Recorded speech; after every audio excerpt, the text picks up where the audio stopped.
Boa tarde a todos e a todas. Muito obrigado pela presença. Sei que vai chegar ainda mais gente. Eu agradeço novamente ao final, mas a gente vai iniciar aqui a nossa palestra no âmbito do projeto de extensão Promemória, Assessoria Técnica em Patrimônio Cultural do Sertão de São Francisco. Estamos ampliando, né, o público também para os alunos da disciplina Elementos de Arquitetura do curso de Engenharia Civil, os alunos desse semestre, 2025-2, também para os bolsistas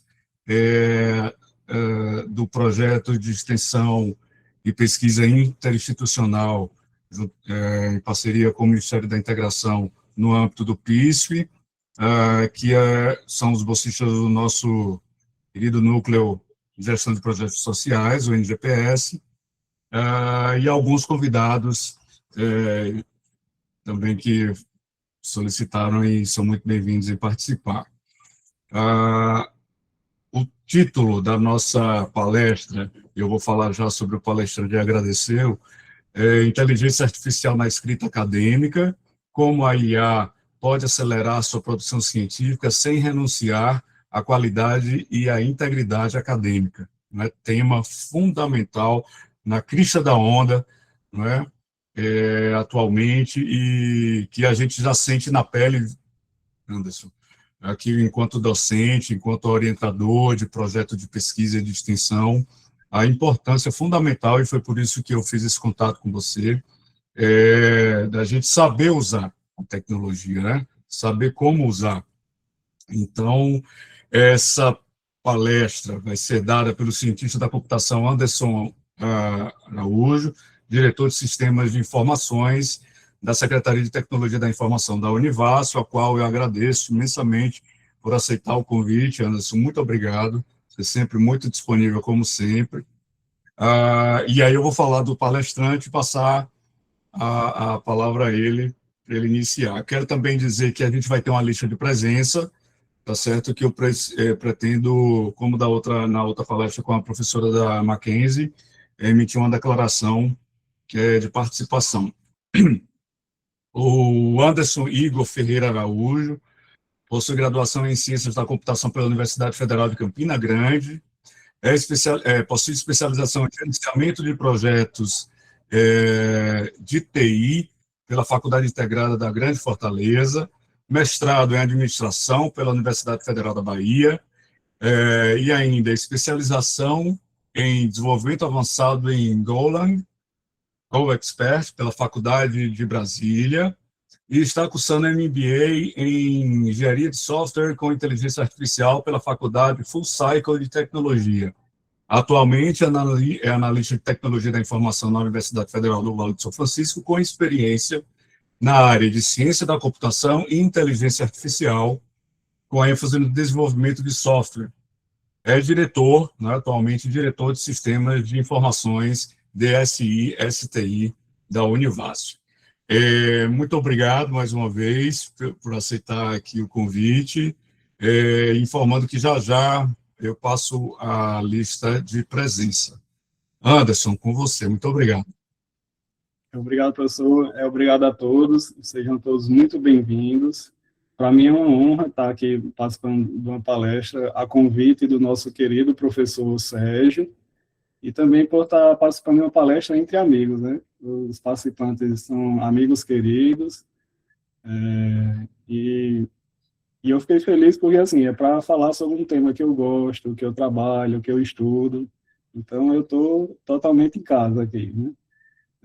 Qualquer dúvida pode perguntar, pode colocar no chat, eu vou tentar acompanhar as mensagens, e eu quero que seja mais um bate-papo, né? Sobre um tema que está tão em evidência, às vezes tem um certo receio, né? Principalmente na parte acadêmica, se a IA pode utilizar, se não pode. Às vezes é encarado como quem utiliza é como se fosse um demérito, e na verdade não é.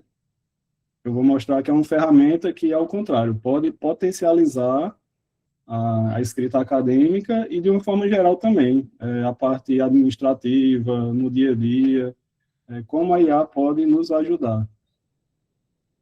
Então, fique à vontade e vamos embora. Obrigado, querido. Eu vou desligar aqui a câmera, você fica à vontade. Ok. O roteiro da nossa apresentação foi dividido em 3 grandes tópicos. Inteligência artificial como assistente de pesquisa. Vou apresentar algumas ferramentas de inteligência artificial e, para finalizar, prompts. Então, essa terceira etapa tem diversos slides de prompts, mas é para ficar como referência. Eu vou citar alguns exemplos, demonstrar alguns exemplos, mas vai ficar para os participantes como referência. Então, tem bastante slides nessa terceira etapa.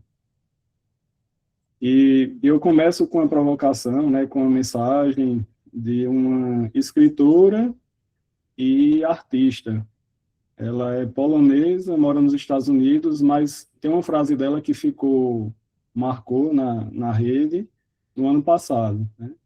Ela falou que eu quero que a IA lave minhas roupas e louças para que eu possa fazer arte e escrever, e não ao contrário. Não é para a IA substituí-la, fazendo arte e escrevendo, para que ela possa lavar roupas e lavar louças. Então, a IA chega para não nos substituir, mas para que tarefas repetitivas sejam delegadas para a IA e que a gente possa concentrar esforços, tempo, de maneira estratégica, no que realmente importa. Eu peguei essa frase e joguei no ChatGPT e pedi para criar uma imagem. Aí foi essa imagem que ele criou. Ou seja, a gente ter o tempo para dedicar, ao que a gente, as nossas especialidades, a desenvolver nossa arte, a escrita, ao trabalho, focar no planejamento estratégico e delegar a parte operacional para a IA. Por exemplo, já tem mais de ano que eu não programo na raça, vamos dizer assim. Eu não escrevo código. Quando o ChatGPT popularizou em 2022, os modelos foram melhorando. Então, hoje em dia, a IA para programação, ele tem um resultado muito bom de escrita de código. Então, se eu for desenvolver um site, uma tela de login, uma tela de cadastro, vamos dizer que uma tela de cadastro eu faria em uma semana programando na raça. Se eu der o prompt certo para a IA, ela vai fazer essa mesma tela de cadastro em 20 minutos, meia hora. Então, quanto tempo eu vou ganhar para desenvolver outras atividades? Porque no final do dia o código vai ser o mesmo. Vai ter que ter aquele mesmo código do cadastro, o código-fonte. Na raça eu faço em uma semana, a IA faz em 20 minutos. Então, de maneira estratégica, é melhor delegar o operacional para a IA e eu focar no que realmente importa. Então, o que é IA e o que não é, a inteligência artificial, eles são sistemas que eles reconhecem padrões e analisam grandes bases de dados. Então, eles têm um grande poder de processamento e rapidamente analisa padrões e prevê resultados.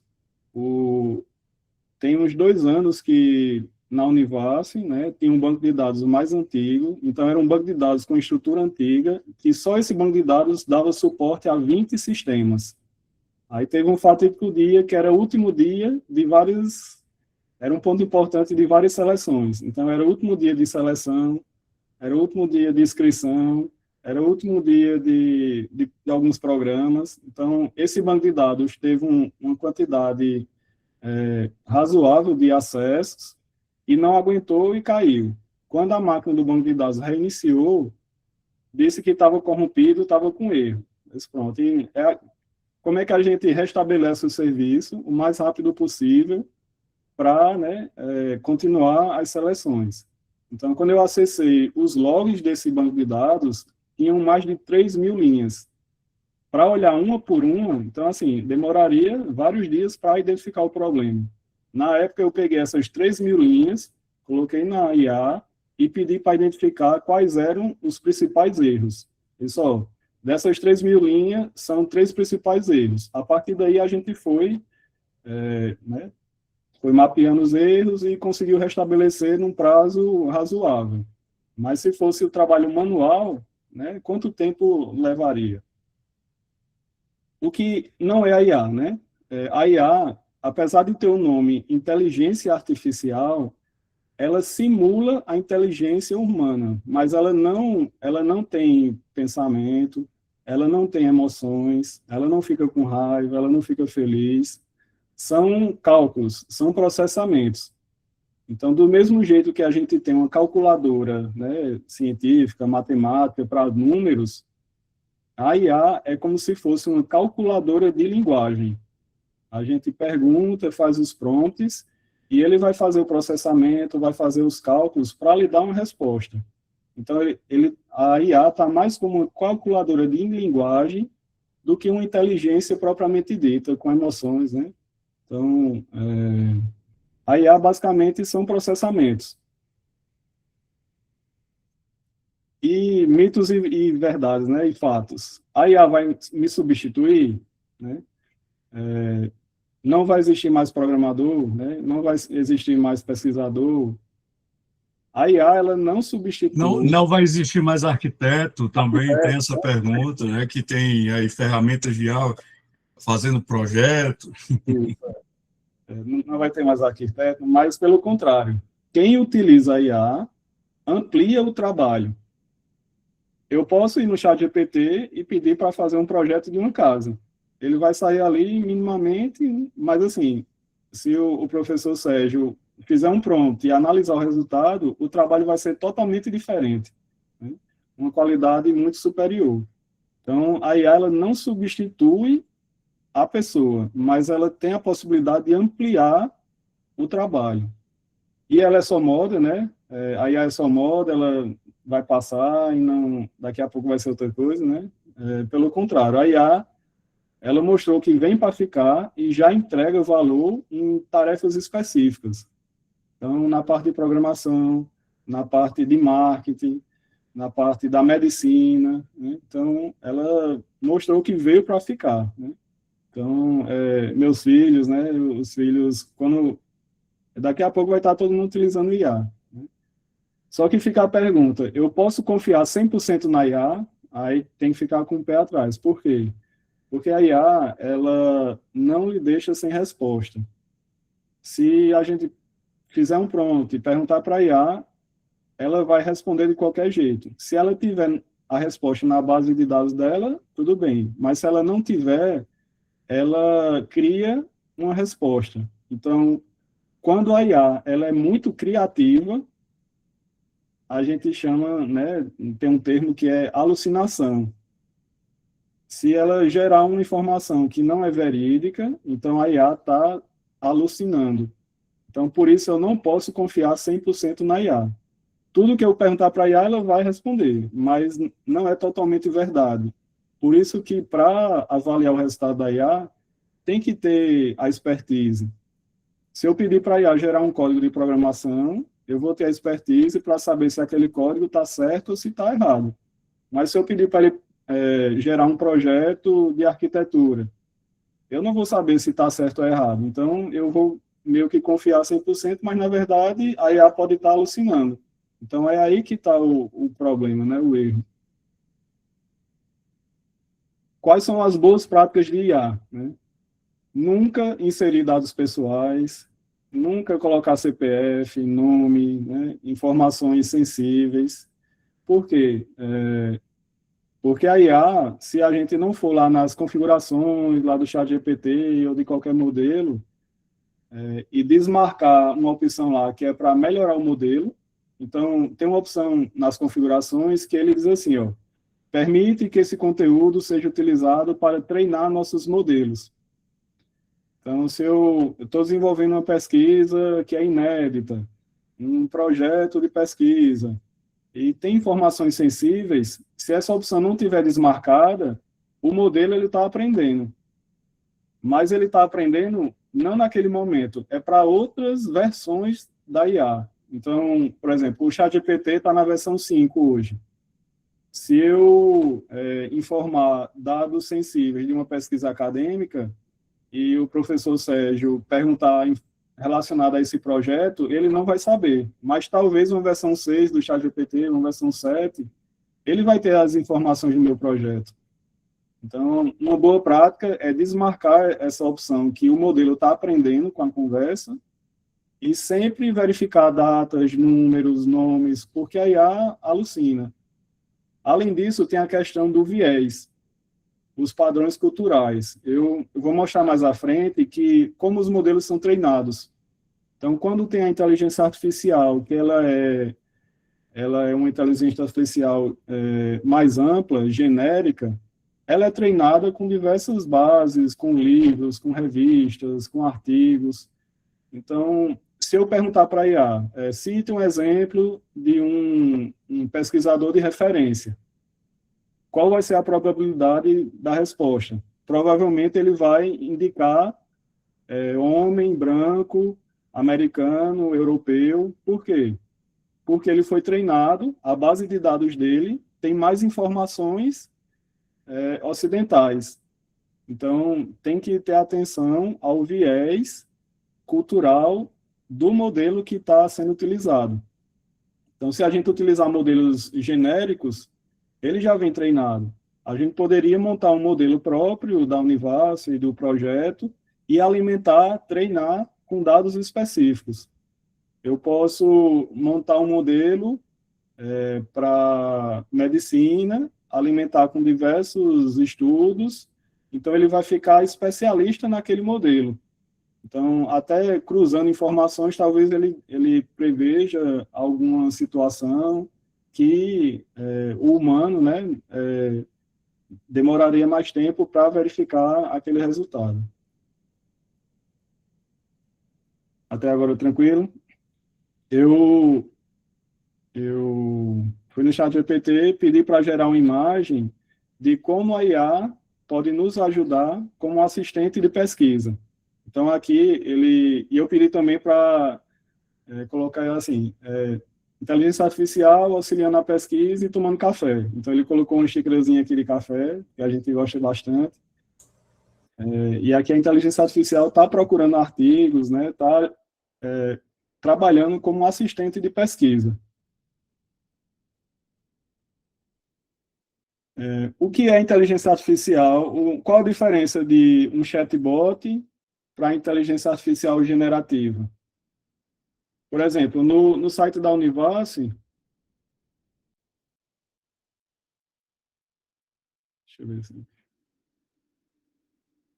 No site da Univarsal tem o robô Chico, que foi um projeto de mestrado de Marcelo, né? É o secretário de Tecnologia da Informação. Aqui o robô Chico é um chatbot. Qual a diferença de um chatbot para a inteligência artificial generativa? O chatbot, ele já tem um banco de dados dele, e tudo que eu perguntar, ele vai procurar nesse banco de dados. Se eu perguntar sobre a STI, o que tiver sobre a STI, ele vai informar aqui na resposta. Já na inteligência artificial generativa, ele vai analisar o que tem do banco de dados, identificar os padrões, e, a partir daí, gerar um novo conteúdo com base nesses padrões. O chatbot seria como se fosse uma prova de múltipla escolha, e eu tenho uma música, aí o enunciado tem uma letra de uma música e as alternativas. De quem é essa música? Aí a letra A, Luiz Gonzaga, Geraldo Azevedo, Zé Ramalho. Então, o chatbot, ele teria que escolher entre uma das alternativas, só que ele fica limitado à alternativa. No caso da inteligência artificial generativa, seria uma questão aberta, perguntando, crie uma música estilo Geraldo Azevedo. Então, ele vai analisar todas as músicas de Geraldo Azevedo e criar uma música estilo Geraldo Azevedo. Então, ele está gerando, está criando um conteúdo novo. Na parte acadêmica, né? Qual é a situação daqui da inteligência artificial generativa? Vamos lá na prática, no ChatGPT. Vou colocar no ChatGPT, gere um artigo sobre inteligência artificial com base na ABNT, nas normas da ABNT, com 30 autores. Aqui a gente poderia colocar a quantidade de páginas, né? Mas para ser mais rápido, eu pedi para gerar um artigo sobre IA utilizando a estrutura da ABNT com 30 autores. Então, aqui ele já está gerando, ó, os 30 autores e segue a estrutura da ABNT. Tem um resumo, se a gente for ler aqui, é um texto que é coerente, está dentro da norma culta, né? Com as ortografia, concordância. É um texto que faz sentido, palavras-chave, a introdução aqui bem bonitinha, desenvolvimento, considerações finais, referências. Então, aqui tem as referências. Ele gerou um artigo segundo a ABNT. Mas quais são as considerações, né, relacionadas à inteligência artificial generativa? Deixa eu fazer uma pergunta. Quais desses autores são verdadeiros?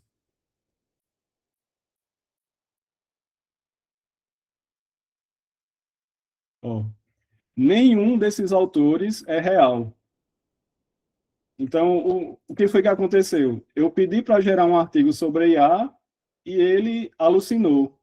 Ele criou um autor que não existe. Qual é o problema de utilizar a inteligência artificial, né, de maneira descuidada? Se eu pegar esse texto aqui e entregar como um resultado da disciplina, publicar um artigo, um TCC, uma tese, ele não tem validade acadêmica nenhuma, porque aqui foi um texto que foi gerado com base nos padrões. Então, a inteligência artificial foi treinada com artigos, ela sabe como é a estrutura de artigo, e com base nesse prompt, ela criou autores de acordo com os padrões que ela identificou. Mas nenhum desses autores são verdadeiros. Então, esse é o problema da inteligência artificial generativa, se utilizada de maneira descuidada. Todos os 30 autores são fictícios.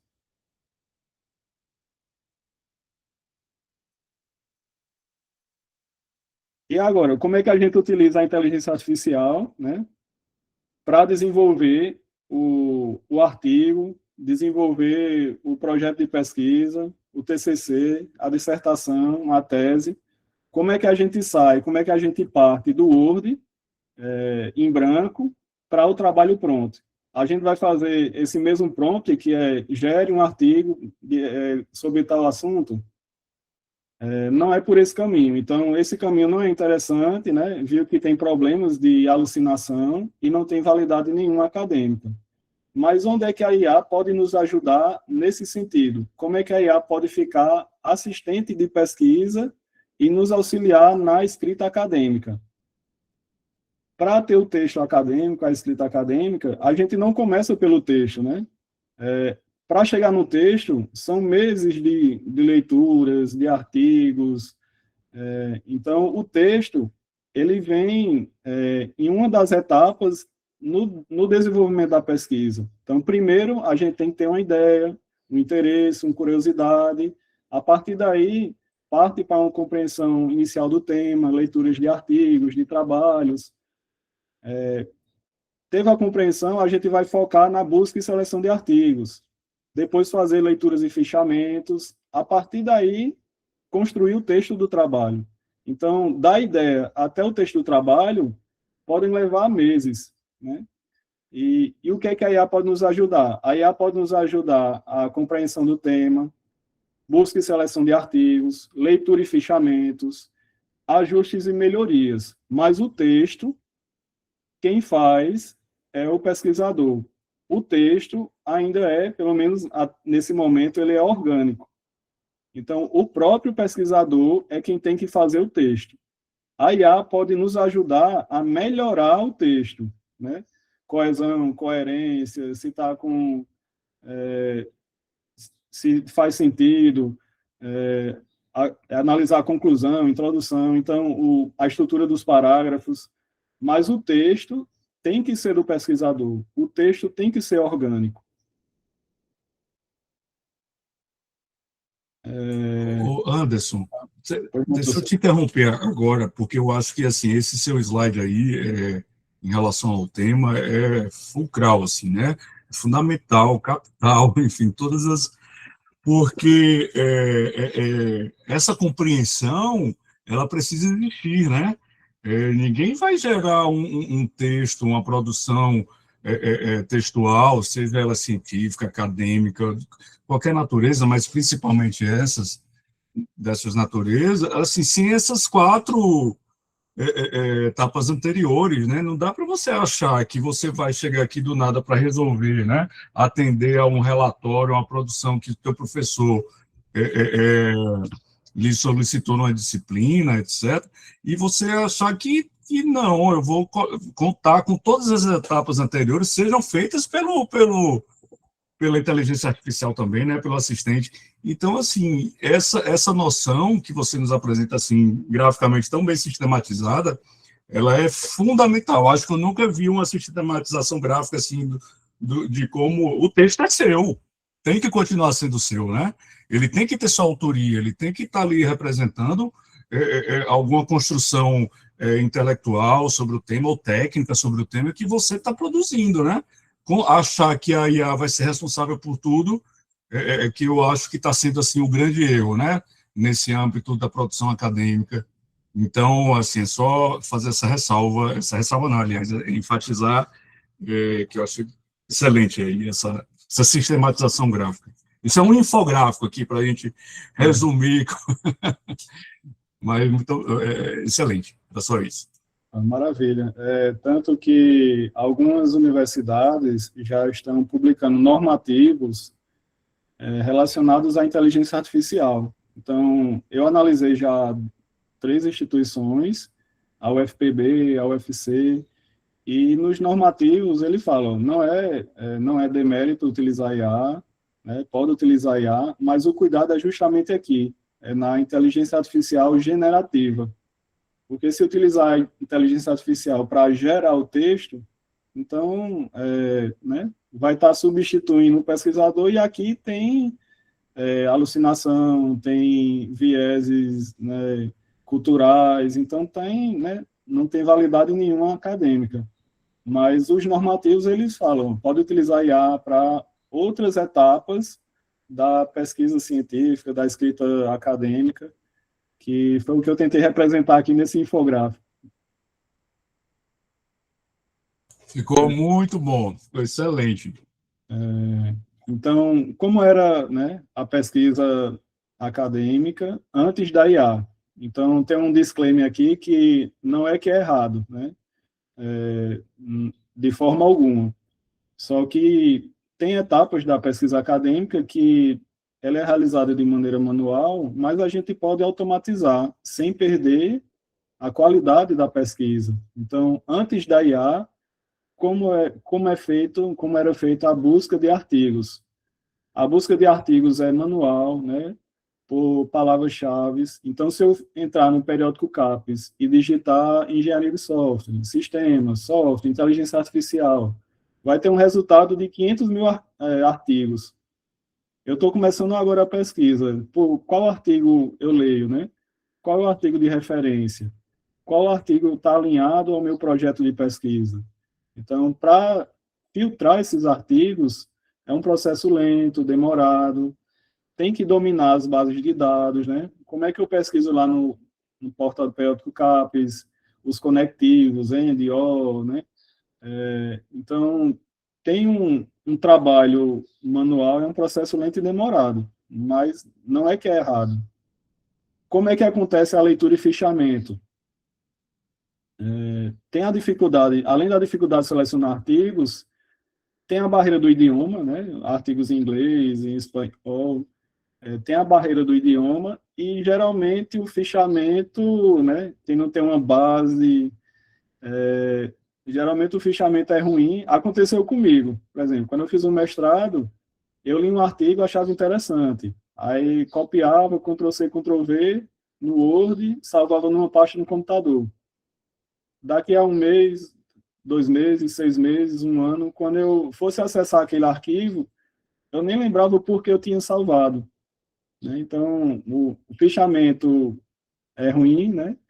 E o processo de escrita é mais lento, cansativo, a revisão dependia de múltiplas leituras, então, eu li o trabalho, li umas 10 vezes o mesmo parágrafo, não encontrava nenhum erro. Pedia para um colega dar uma olhada, ele disse, ó, tá com erro de português aqui. Mas, né, eu li esse trabalho 10 vezes e não consegui identificar.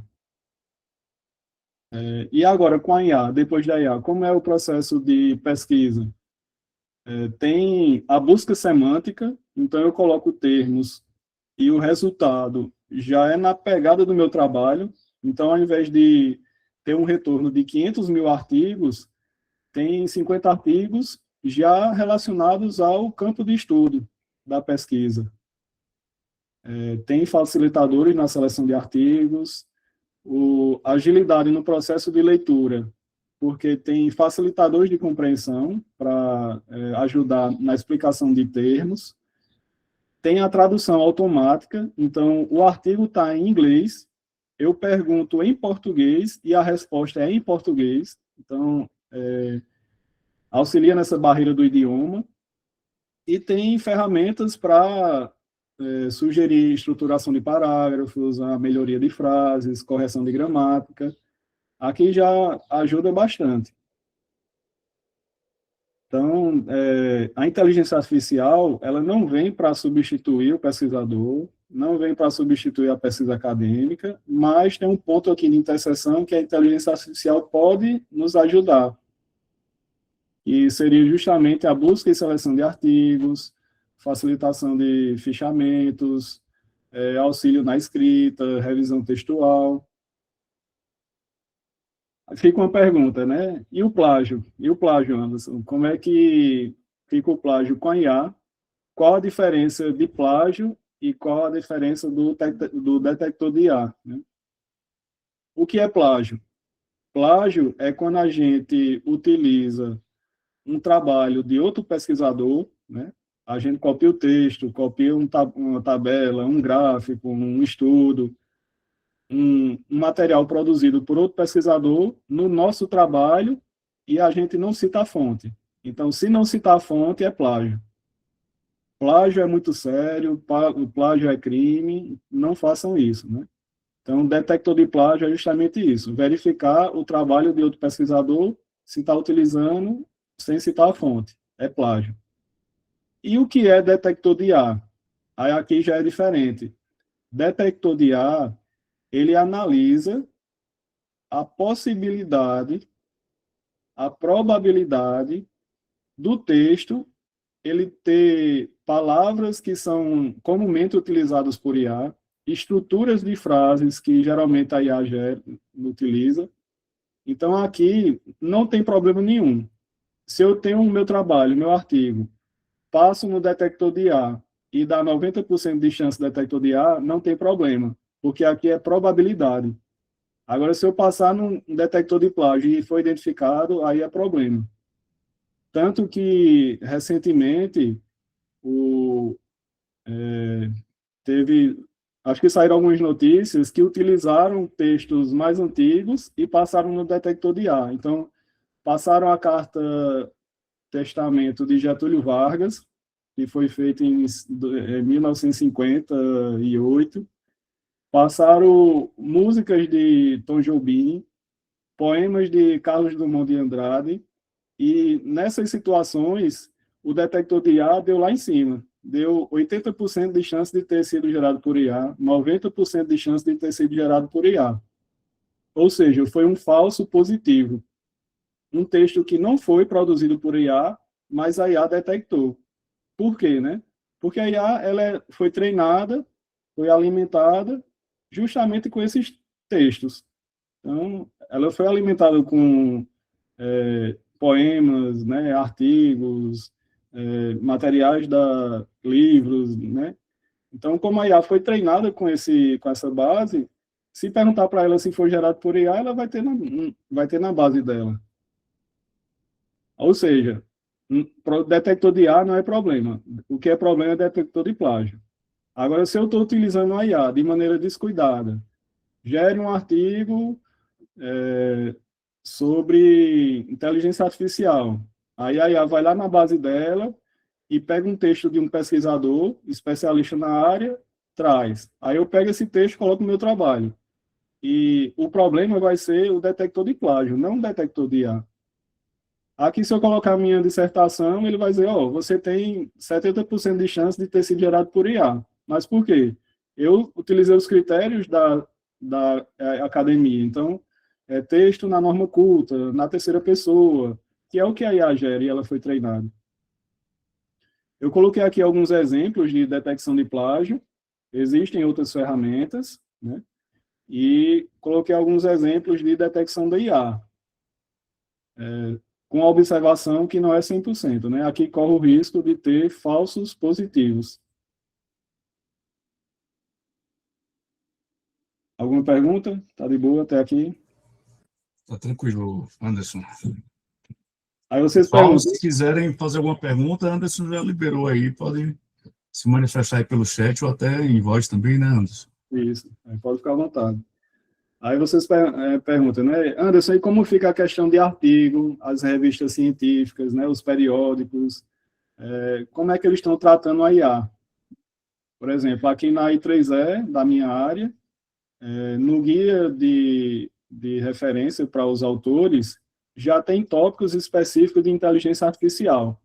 Então, na I3E, ele fala, se utilizar a inteligência artificial para a melhoria do texto, para correções gramaticais, não precisa nem citar no trabalho, porque isso já é uma prática comum. Agora, se eu utilizar a inteligência artificial para gerar texto, gerar figura, gerar tabela, se eu utilizar qualquer inteligência artificial para gerar algo no trabalho, então é preciso citar na parte de agradecimentos qual foi o trecho do trabalho que gerou e qual foi a inteligência artificial utilizada. Mas isso não é porque é errado, é por questões de transparência. Então, já é meio que consolidado, né? E não é errado, não é demérito. Só que se utilizar a inteligência para gerar, tem que declarar. Agora, se for inteligência artificial para melhoria do texto, então não precisa nem declarar. Exceto se a pesquisa for no rigor específico, né? Quando é uma busca sistemática, uma pesquisa sistemática, que nem dizer, acessei determinada base com esses termos específicos, essas palavras-chave. Então, aí tem que citar qual foi a IA que utilizou. O que é que significa LLM, né? Na prática, no final do dia, o que é uma IA? Né? A gente fala de IA, inteligência artificial, chat GPT, mas o que é? Né? Geralmente, quando sai alguma notícia, algum estudo relacionado a IA, sempre vem com a palavrinha LLM. Sai um novo LLM, mas o que isso significa, né?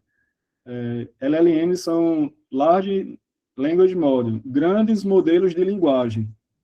Ao final do dia, o que é LLM? É uma inteligência artificial que gera texto.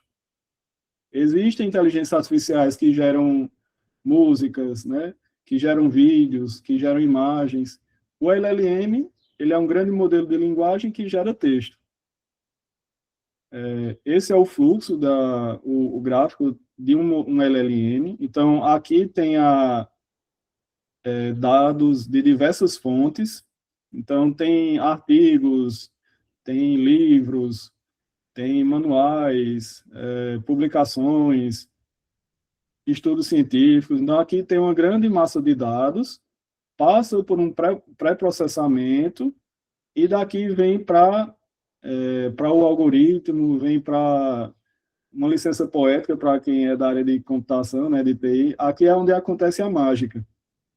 Só que o processamento, ele é com base num banco de dados. Por exemplo, recentemente, né, a Univarsal teve a Cientex. Então, a Cientex foi divulgado em vários sites, em vários, né, blogs, saiu a notícia em diversas fontes. Então, aqui chegam diversas fontes sobre o Cientex, tem um pré-processamento e fala, opa, aqui a Univarsal teve o Cientex, então ele compilou os dados. A partir daqui vai treinar o modelo. O viés cultural é justamente aqui, a forma como o modelo é treinado. E a partir daqui, vão saindo os modelos de LLM, né? A partir daqui sai o ChatGPT 3, 4, 5, porque essa base, ele tem uma série temporal. Os dados treinados até 2023, até 2024, até 2025. Acontece muito na área de programação e no início do ano, por exemplo, para mim saiu uma nova linguagem, uma atualização da linguagem.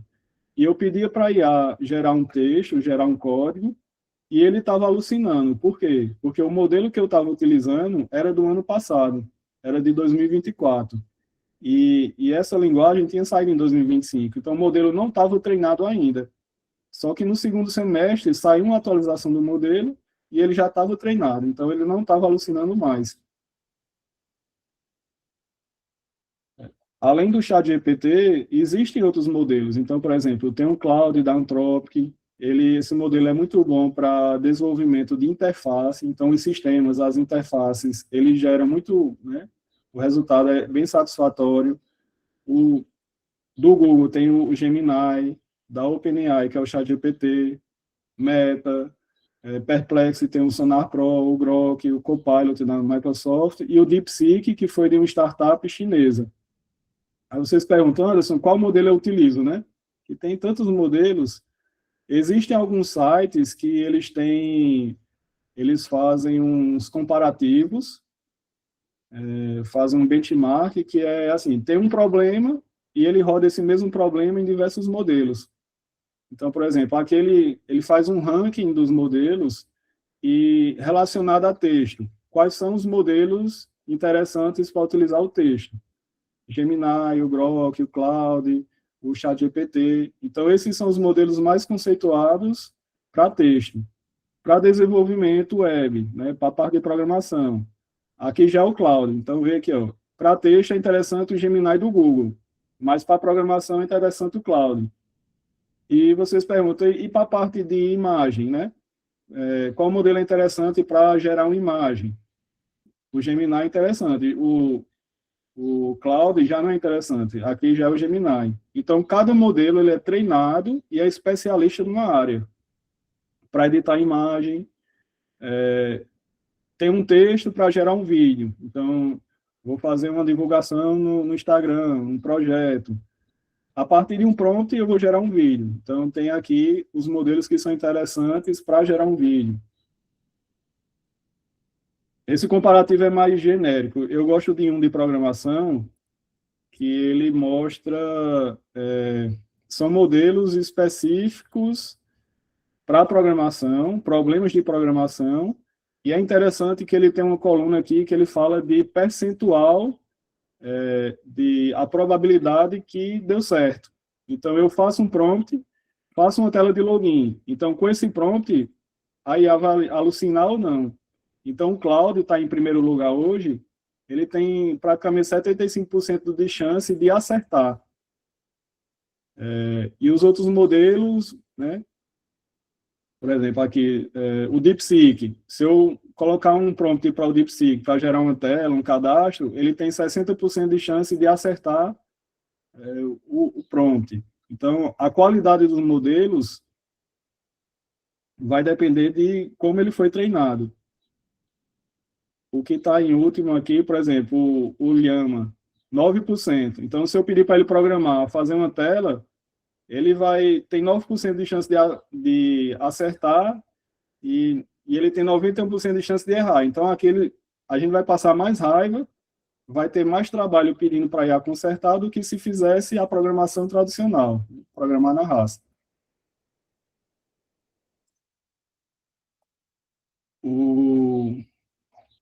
E as ferramentas, Anderson, né? Quais ferramentas utilizar na parte acadêmica? Porque tem um ChatGPT que é para gerar texto, mas quais são as outras ferramentas que você falou que tem para busca e mapeamento de artigos, assistente à leitura, né? Lembra da história do LLM que gera texto? Então, o LLM ele gera texto e tem o risco de alucinação. Quais são as ferramentas para busca e mapeamento de artigos? Tem Semantic Scholar, Litmaps, Rapid Search, Connect Papers. Qual a observação? Essas ferramentas não são LLM. Eles não alucinam e não tem perigo de alucinação.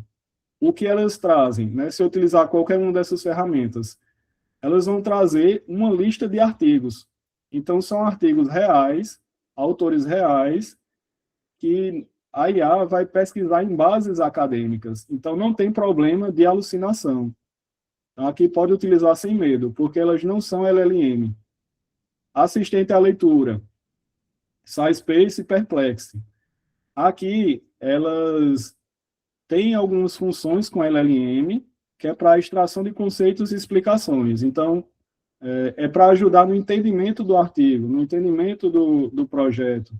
Aí, para explicação, utiliza LLM. Então, tem que ter um certo cuidado que, na interação, eu não posso copiar esse texto e colar no meu trabalho.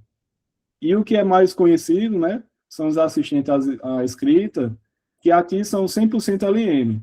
É o ChatGPT, Qbot, Gemini, PaperPal e o Gremlin. Eu vou dar um exemplo de cada uma dessas ferramentas e qual é a limitação dessa ferramenta, né? Porque essas ferramentas, elas têm versões gratuitas e versões pagas. A versão gratuita já resolve muita coisa. Mas qual é a limitação dessas ferramentas?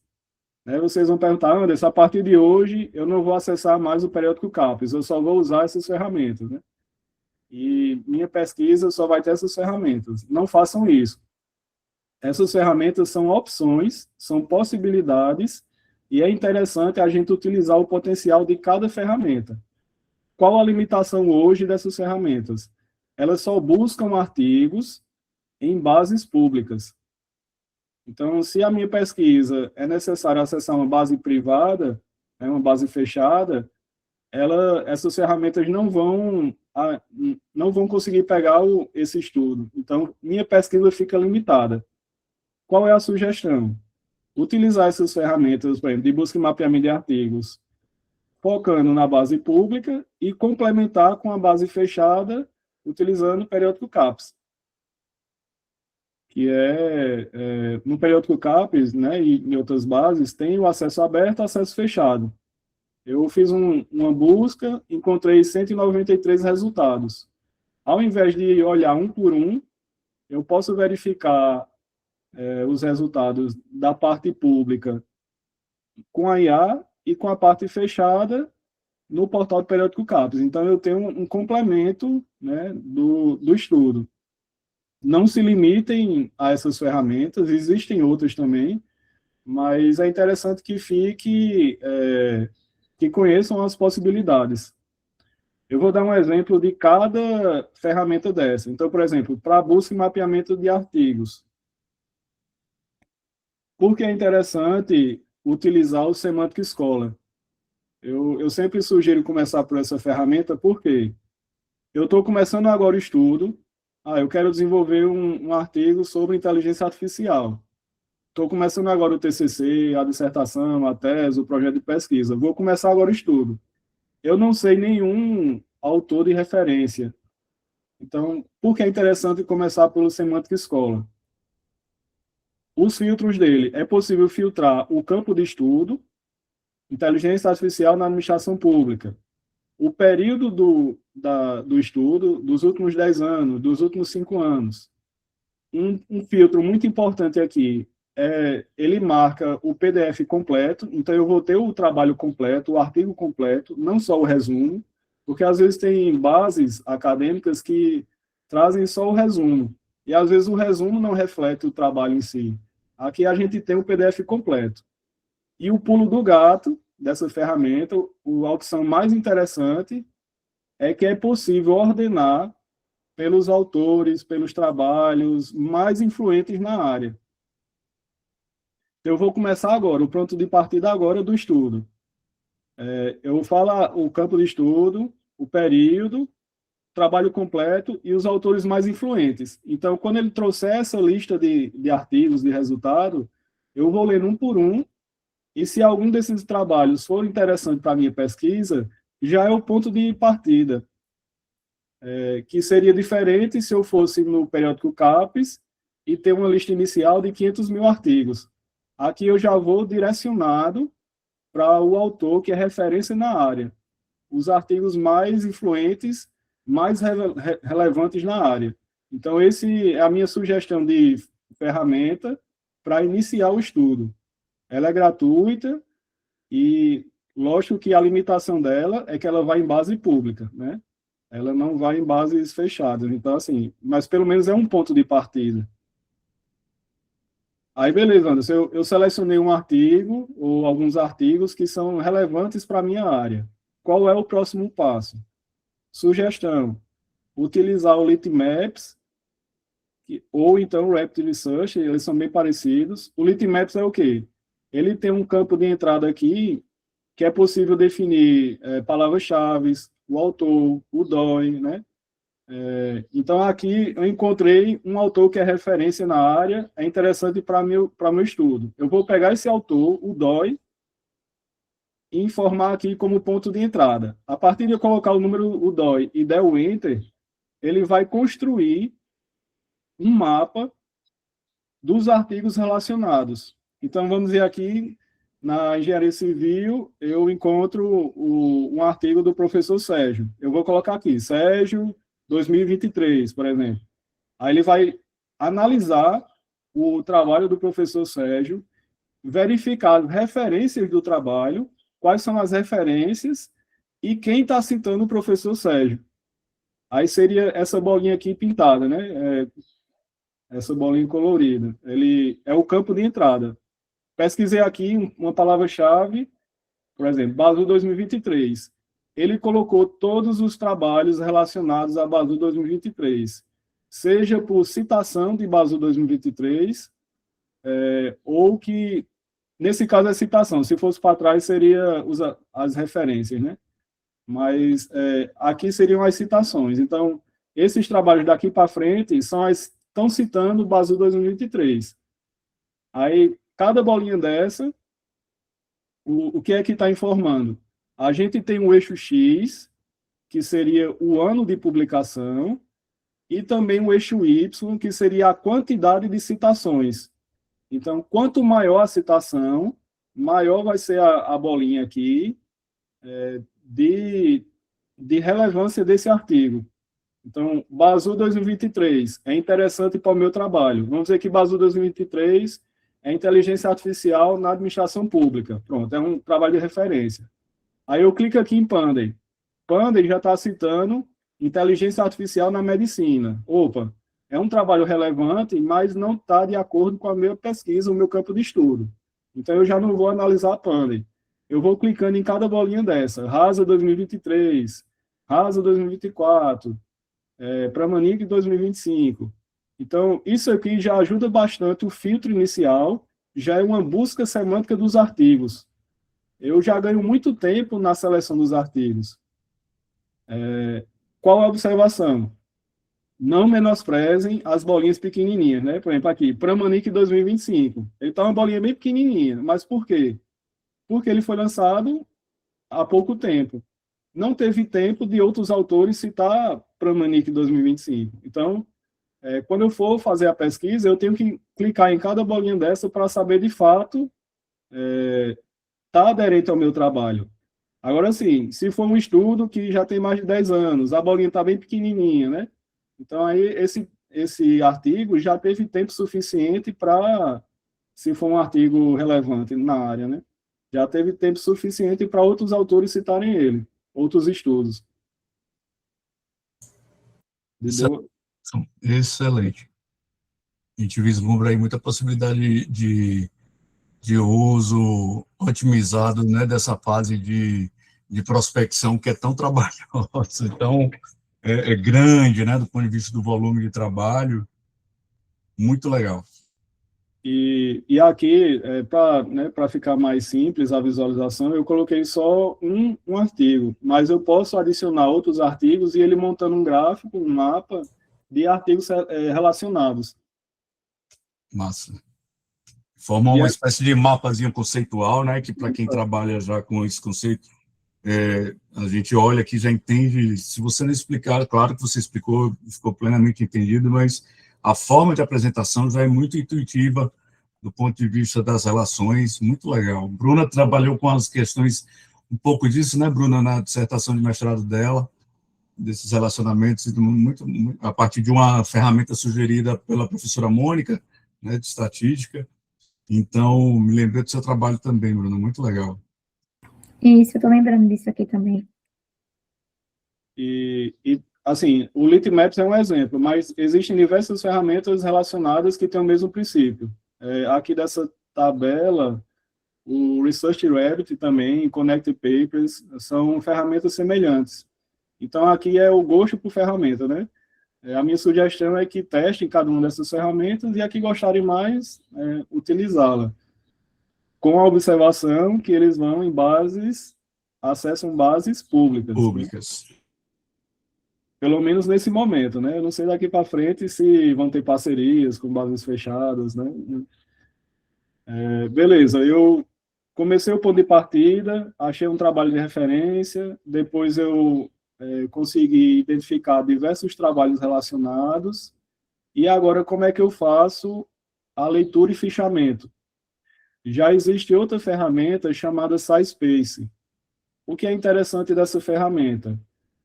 Os trabalhos que eu fiz essa prospecção, esse filtro inicial, então, vamos dizer assim, que para minha pesquisa, para minha dissertação, tese, eu filtrei, selecionei 40 artigos, tudo em inglês. Eu estou no meu computador com 40 PDFs, tudo em inglês, 40 artigos. Como é que o SciSpace pode nos ajudar? Eu faço o login, crio uma conta, e adiciono, faço um upload dos 40 PDFs para a plataforma. A partir desse momento que fizer o upload dos 40 PDFs, ele vai montar uma estrutura semelhante a uma planilha Excel, onde cada linha vai ser um artigo, vai ser um PDF, e cada coluna eu posso especificar um assunto. Na versão gratuita, se eu não me engano, ele permite 5 colunas. Na versão paga, mais colunas. Só que, por exemplo, eu coloquei aqui sugestões.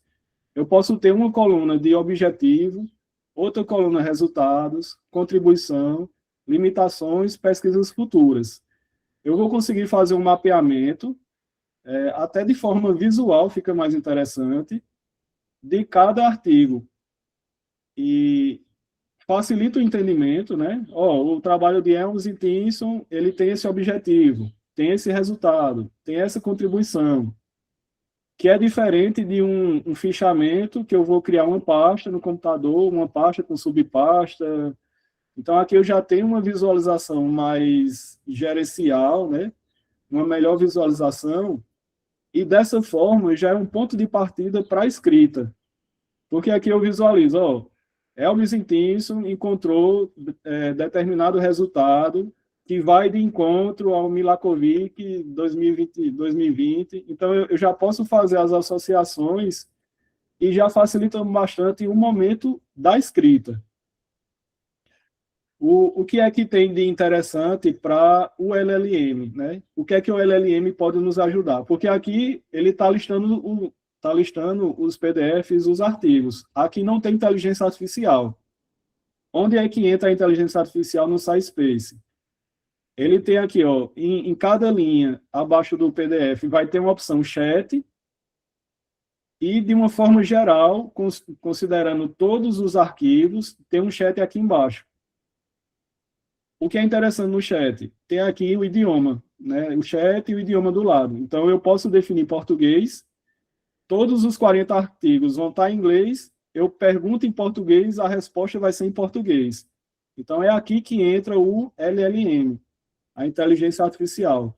Eu posso interagir apenas com um artigo, com um PDF, eu vou ler um PDF, pronto, eu clico aqui, chat, eu vou interagir com esse PDF. Ou então eu posso interagir com todos os PDFs. Se eu perguntar aqui, o que é COVID? Ele vai dizer, ó, COVID é assim, assim, assim, e está sendo definido no artigo 2, artigo 3, artigo 4. Ele ainda diz qual é a fonte. A IA, ela não está alucinando. Ela não está indo no banco de dados do ChatGPT. O banco de dados daqui são os arquivos que a gente fez o upload. Tranquilo? A partir da... Então, aqui, ó, veja que eu fiz a seleção do artigo, fiz a leitura do fichamento, aí eu parti para a escrita, que eu que tenho que fazer, é orgânico. Então, a partir do momento que eu fiz a escrita, eu tenho ferramentas para melhorar o texto. Se eu for publicar um artigo em inglês, totalmente em inglês, tem uma inteligência artificial que é uma ferramenta Grammarly. Ele analisa o texto em inglês, né, a parte de gramática, a estrutura em inglês, e melhora o texto em inglês. O Grammarly, inclusive, para quem é de instituição de ensino, se fizer o cadastro com e-mail .edu, tem acesso aos recursos que são pagos de maneira gratuita.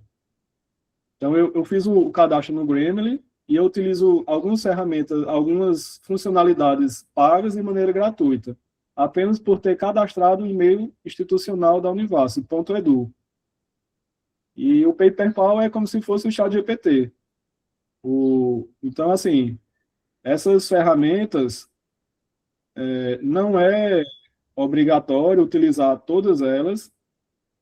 Eu poderia, por exemplo... Fiz toda a minha pesquisa em bases acadêmicas, em periódicos, né, periódico CAPES, e eu vou utilizar o Grammarly para a melhoria do texto em inglês, para publicar o artigo. Ou então, minha pesquisa, ela vem de bases fechadas, e eu vou utilizar apenas o SciSpace para leitura e fichamento. Né? Não é obrigatório utilizar todas essas ferramentas, mas em cada momento, eu tenho uma opção para me ajudar, para que eu foque no que é importante mesmo na pesquisa, né, de maneira estratégica. Tudo bem até aqui? Alguma dúvida? Tranquilo. Pronto, então, partindo para a terceira etapa da apresentação, prompt, né?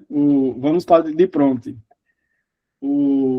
A inteligência artificial tem um modelo, né? Ele é treinado, tem diversas bases, mas às vezes a forma como a gente interage tem um resultado totalmente diferente.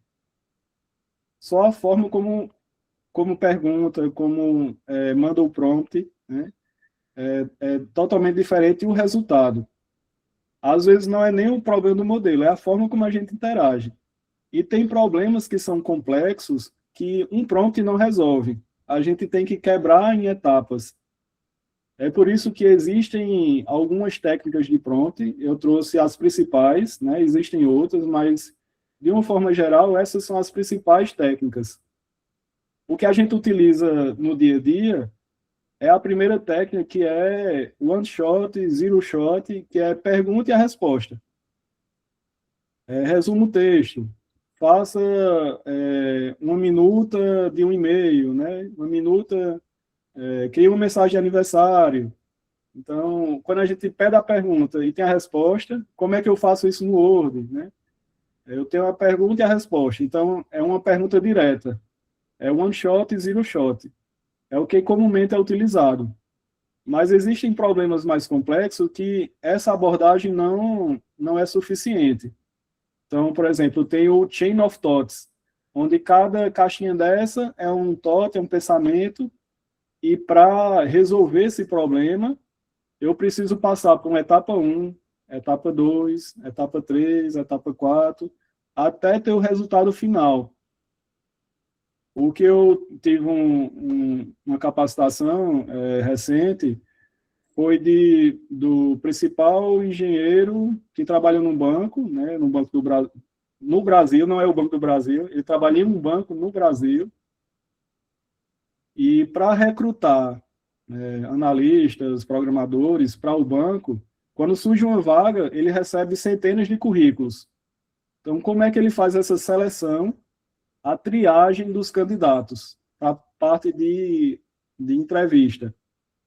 Ele preparou um prompt e compartilhou, né? Que é assim, ele tem um problema e quebrou o prompt em etapas, utilizando justamente essa técnica Chain of Thoughts. Ele preparou o prompt e o contexto, você é um assistente de recrutamento, então ele definiu o contexto para a vaga de gerente de software. Então, para selecionar esse candidato, avalie o currículo desse candidato no passo 1, etapa 1. Avalie a educação, se ele tem determinado curso, avalie a experiência do candidato, se ele tem, no mínimo, tantos anos de experiência, e as habilidades técnicas. Então, com base nesses tópicos, responda se atende ou não atende. Esse aqui é um passo 1. Passo 2, critérios desejáveis. Verifique se o candidato tem certificações, os projetos anteriores, ajuste cultural. Responda sim ou não para o passo 2. Passo 3, análise de competências, habilidades técnicas, comportamentais e competências culturais. Responda sim ou não.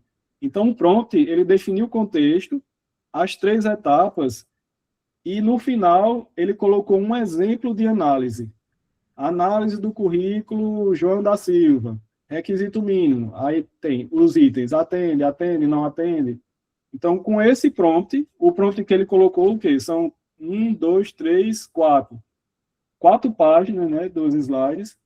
Ele pega esse prompt e anexa os 100 currículos, 150 currículos. A IA já vai fazer um filtro. Vamos dizer que de 100 currículos, 10 estão aptos para a fase da entrevista. Inclusive, eu utilizei de maneira análoga numa entrevista de estagiário para a STI, lógico que colocando no contexto, né, as atribuições para o estágio na STI. E deu super certo. Eu recebi por volta de 20 currículos e a IA, ele filtrou 5 candidatos. E eu fui conferir, de fato, se a IA tinha alucinado. E o prompt foi certinho. O que eu iria levar, né, alguns dias para ler o currículo, analisar tudo direitinho, foi em um expediente, eu fiz a triagem do estagiário. Verifiquem que esse prompt de triagem não é chegar para o ChatGPT, adicionar 20 currículos e perguntar qual estagiário é melhor, qual candidato é melhor. Porque aí eu tô delegando para a IA como ela vai selecionar o candidato, o estagiário. Eu estou utilizando o Chain of Thoughts porque eu estou passando quais são os critérios, cada etapa para a inteligência artificial analisar, e ao final tem um resultado. Então já seria um problema mais complexo. A terceira estratégia é o self-consistency. É uma técnica de prompt para verificar a consistência, a acurácia, a precisão do resultado. Então, se fosse um cálculo matemático, eu poderia colocar a mesma fórmula para o ChatGPT, para o Copilot, para o Grok, o DeepSeek, e a maioria vence. Então, o modelo que ficasse diferente, ele está alucinando, né, vamos dizer assim. E os outros, eles iriam confirmar aquela resposta. Ou então, eu tenho um problema, identifiquei a solução e vou testar essa solução. Eu posso utilizar essa técnica self-consistency. Deixa eu ver se tem... Tem outra técnica que não está elencada aqui, mas Skeleton of Thoughts. O que seria isso? É uma estrutura, um esqueleto que eu estou pedindo para a IA. No início da apresentação, eu pedi para o ChatGPT gerar um artigo com base na ABNT. Então, a ABNT para a IA é como se fosse o Skeleton of Thoughts. É uma estrutura da ABNT. Aqui, o que eu gosto mais, e eu utilizo no meu dia a dia, né, frequentemente, é o Tree of Thoughts, que é a árvore de pensamentos. Aqui a IA, ela vai dar várias possibilidades e ela mesma vai se retroalimentar para verificar qual é a melhor alternativa. Então, assim, vamos dizer que eu preciso construir um aplicativo para um evento na universidade. Então, eu faço um aplicativo para o Cientex. Então, ele vem aqui e cria o aplicativo. Aí eu digo, mas o Cientex vai ter 8.000 usuários. Aí, opa, esse aplicativo não suporta 8.000 usuários. Então, ele volta e vem por essa opção. Aí mas vai ter um evento pago e precisa de um boleto ou pagar por Pix. Esse sistema não dá suporte. Aí ele vem por aqui. Eu preciso verificar e gerar declarações, logos de auditoria. Esse sistema não suporta. Aí ele vem por aqui. O resultado final, ele vem de várias opções, de várias possibilidades. E ele encontra a melhor possível para aquele cenário. Então, o prompt que eu faço analisa esse problema em várias situações, analisa os D5 pós e contras e escolha a melhor solução segundo tal critério. Um exemplo de prompt, por exemplo, eu preciso sair de Petrolina para Juazeiro ou vice-versa, mas a ponte está em reforma, está em obra, e eu tenho a opção de ir de carro, de ir de moto, de pegar uma barquinha, de ir a pé. Essa daqui, o Tree of Thoughts, é como se a gente estivesse pensando no alto. Eu vou para Juazeiro, eu preciso estar lá agora, né? Daqui a pouco eu vou ter uma reunião. Qual a melhor alternativa? Aí disse, não, se eu for de moto, se eu for de carro, se eu for de barquinha, eu vou pensando alto e eu escolho a melhor solução para aquele momento. Se eu utilizar essa técnica aqui, eu preciso de Petrolina para Juazeiro, Juazeiro para Petrolina. Talvez ele diga, vá de bicicleta, né? Mas sim, por que de bicicleta? Qual é por quê, né? Por que você chegou nessa solução? E no Tree of Thoughts, ele vai dizer, vá de bicicleta por isso, né? Ele construiu uma solução dentre várias opções, várias alternativas. Anderson, me permita. Então, a diferença entre essas técnicas está justamente em como você constrói o prompt, né? Isso. Senão, dependendo do prompt, ela vai para aquele output direto, né? O input, output, ou dependendo de como você construa, vai ser gerado uma árvore de pensamento, né? Isso mesmo. E assim, essas técnicas não são mutuamente excludentes. Eu posso ter a combinação de várias. Perfeito. Por exemplo, o Chain of Thoughts foi o exemplo do recrutamento, da triagem, mas se eu colocar, por exemplo, aqui, o Skeleton of Thoughts.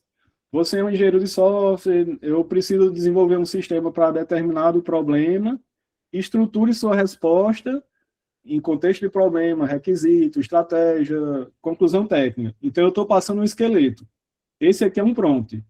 Se embaixo aqui eu colocar pense passo a passo, diga passo a passo a sua conclusão, para cada tópico, explique passo a passo. Só essa linha aqui já está com duas estratégias, com duas técnicas de prompt, que é o Skeleton of Thoughts e o Chain of Thoughts, que é o passo a passo. Eu estou fazendo a combinação. Perfeito. O Tree of Thoughts é a árvore de pensamentos. Então, assim, você é um engenheiro de software e tem determinado problema. Gere múltiplas abordagens, caminhos de raciocínio para resolver esse problema. Para cada abordagem, exponha prós e contras e, ao final, selecione com base em determinado critério. Então, eu coloco com base, por exemplo, eu vou fazer um sistema e eu preciso que tenha usabilidade, acessibilidade. Então, gere múltiplas abordagens expõe os pós e contra, e ao final selecione a mais adequada com base em usabilidade, em acessibilidade. Ou é um sistema que vai ter milhares de acessos por segundo, com base em escalabilidade, confiabilidade e latência. Então, de uma forma geral, é isso, definir o problema, pedir para a IA analisar múltiplas abordagens com pós e contra, e ao final selecionar com base em determinado critério. Perfeito, está muito claro. E o self-confidence, por exemplo, eu pedi para gerar várias abordagens e selecionar aquela abordagem com base em determinado critério. Ele deu uma solução. Aí eu pergunto, essa solução é adequada para determinado cenário? Essa solução é adequada para envio de e-mails em massa, né? Milhares de e-mails por segundo? Aí ele vai dizer, opa, não é aderente a esse cenário, a esse caso de uso. Eu tenho que mexer aqui na estrutura. Por exemplo, eu quero um sistema que ele tenha acessibilidade e usabilidade. Aí eu vou colocar aqui, esse sistema, eu posso utilizar de um celular, eu posso utilizar de um tablet, eu posso utilizar de um desktop, Então, aqui, eu estou testando, verificando a precisão, a acurácia da solução. Então, essa técnica aqui que eu estou perguntando se está dando certo é o self-consistence.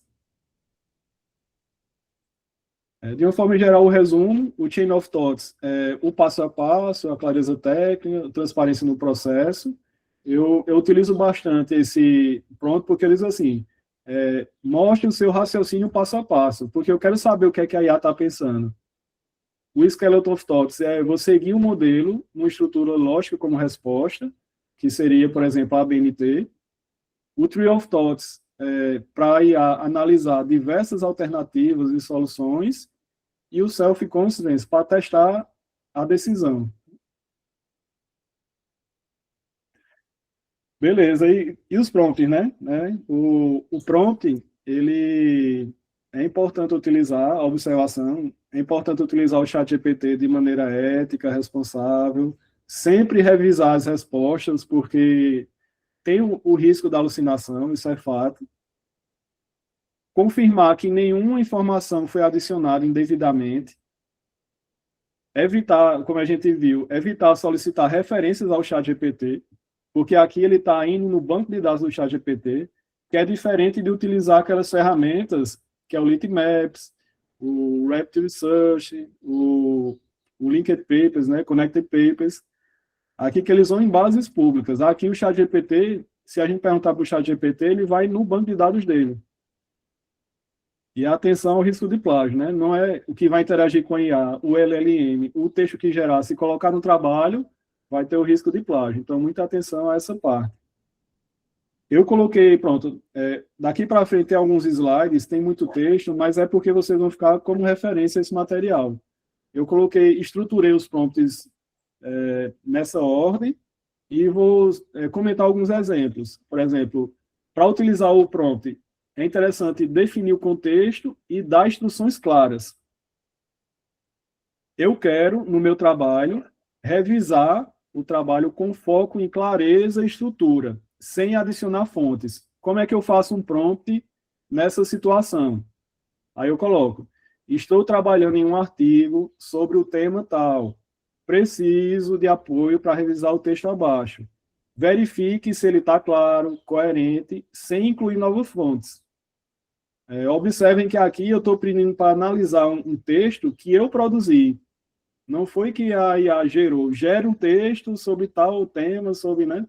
Aqui eu já tenho o texto que eu escrevi e estou pedindo para a IA melhorar com foco em clareza e a estrutura do texto. Estruturação de parágrafos. Lembram da técnica agora recente, que é Skeleton of Thoughts? Eu estou definindo um esqueleto, uma estrutura para IA. Então, essa estruturação de parágrafo, eu estou passando um esqueleto para um parágrafo. Por exemplo, para um parágrafo, eu quero que ele tenha uma frase de abertura, uma frase de explicação, uma frase de análise, uma frase de síntese e uma frase de transcrição, de transição para outro parágrafo. Eu estou passando esse esqueleto. Com base nesse esqueleto, eu vou dar um prompt, que é para novos parágrafos. Estou desenvolvendo um parágrafo sobre o tema tal, gostaria de estruturá-lo de forma clara e lógica, preciso organizar em abertura, explicação, síntese e análise. Vamos fazer um exemplo prático para a revisão de um parágrafo, se está naquela estrutura?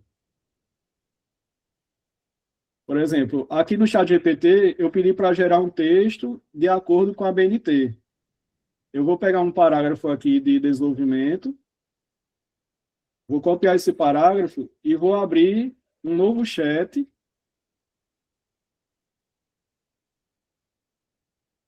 Vou colar o parágrafo e vou mostrar um prompt de Skeleton of Thoughts. Vou copiar essa estrutura aqui.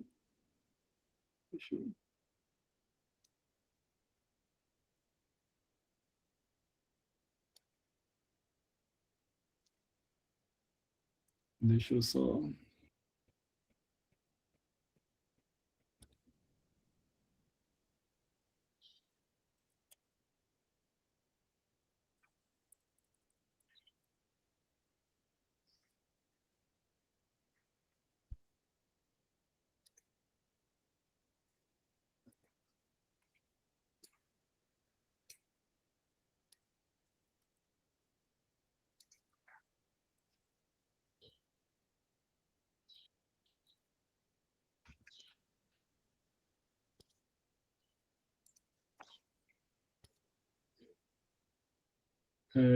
Qual vai ser o exemplo? Eu vou passar para a IA o que é que eu quero. Então, eu vou dizer, ó IA, eu quero que o parágrafo ele tenha esse esqueleto, tenha essa estrutura, e revise o parágrafo abaixo e indique se ele segue a estrutura lógica de frase de abertura, explicação, análise, síntese e transição. Pronto. Esse vai ser o exemplo. O Skeleton of Thoughts, o prompt para revisar, e um parágrafo que eu peguei, que foi do início da palestra, que é para criar um texto, né, um artigo, segundo a BNT, sobre inteligência artificial. Então, esse parágrafo poderia ser um parágrafo do meu trabalho, do meu artigo, do meu projeto de pesquisa. Vou dar o prompt aqui. Ele vai avaliar esse parágrafo se está de acordo com essa estrutura. Ele está dizendo, a frase de abertura está ok, né? Ele passou, a frase de explicação passou, mas a frase de análise está parcial ou ausente. E ele ainda diz por quê, né? O parágrafo descreve fatos históricos, mas não explica explicitamente como eles se sustentam, tal. Então, ele diz qual é o problema, identifica o problema e dá uma sugestão de correção. Frase de síntese, está ausente, o texto continua sem a exposição histórica, tal, e a frase de transição para o próximo parágrafo também está ausente. Né? O que é interessante utilizar a IA nesse sentido, porque eu posso fazer um prompt para cada parágrafo do meu trabalho e eu padronizo o texto. Porque, às vezes, a gente lê um material, um referencial teórico, tem 3 parágrafos. Cada parágrafo está escrito de uma maneira diferente e a gente pensa que são 3 pessoas que escreveram aquele trabalho. Porque um parágrafo está escrito de uma forma, o segundo e o terceiro parece uma coxa de retalho, parece que foram pessoas diferentes que produziram. Não tem uma fluidez, né? Isso. Então, dessa forma, eu consigo, né, melhorar a qualidade do texto, do trabalho. Todo parágrafo vai estar nessa estrutura. Então, fica um negócio, né, primeira.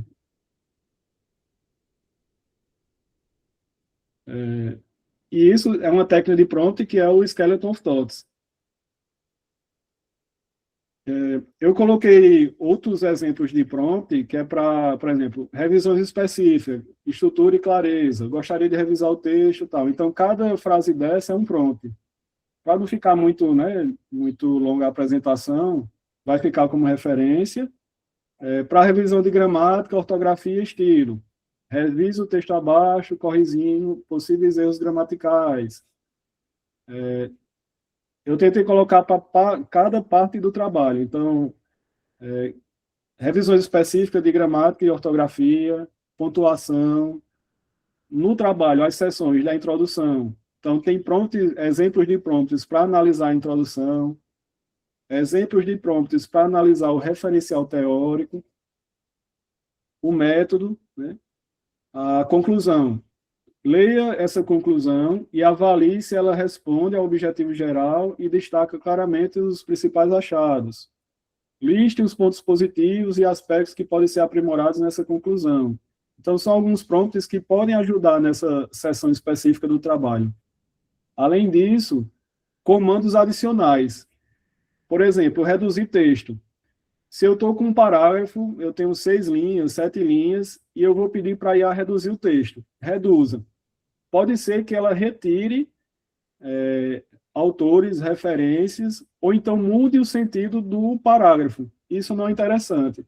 Se eu tenho um parágrafo que está citando 3 autores, a IA vai reduzir e colocar apenas um autor, aquele não está refletindo totalmente o parágrafo. Então, reduzir esse parágrafo para aproximadamente 50 palavras, sem comprometer o sentido, né?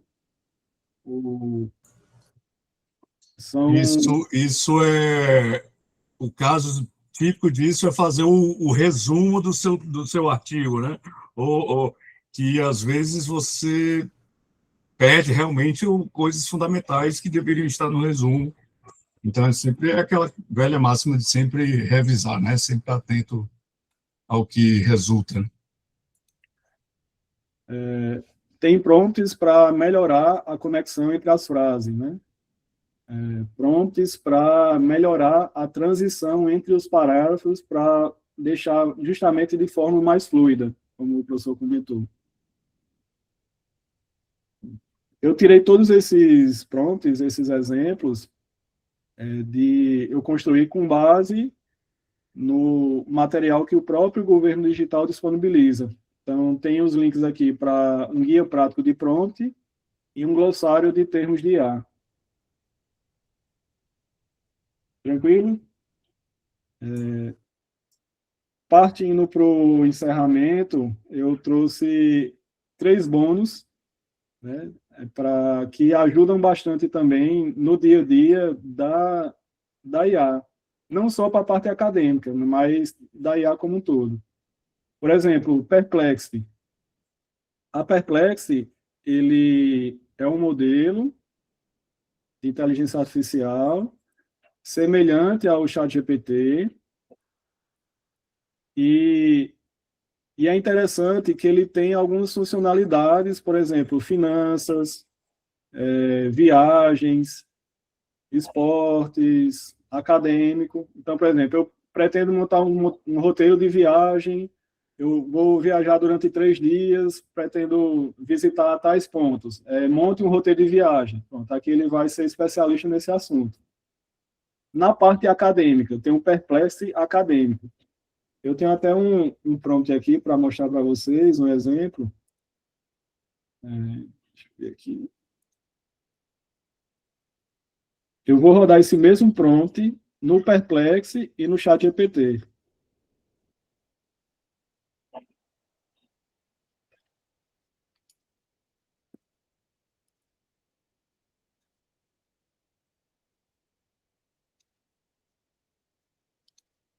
No ChatGPT, né? Quais são os principais desafios metodológicos na aplicação da análise de conteúdo em pesquisas qualitativas na área da educação? Então, aqui no meu trabalho pode ser uma pergunta, né? Aquela pergunta inicial do problema do trabalho, e eu quero estudar sobre e quero me ambientar. Então, eu vou fazer essa mesma pergunta para o Perplexity.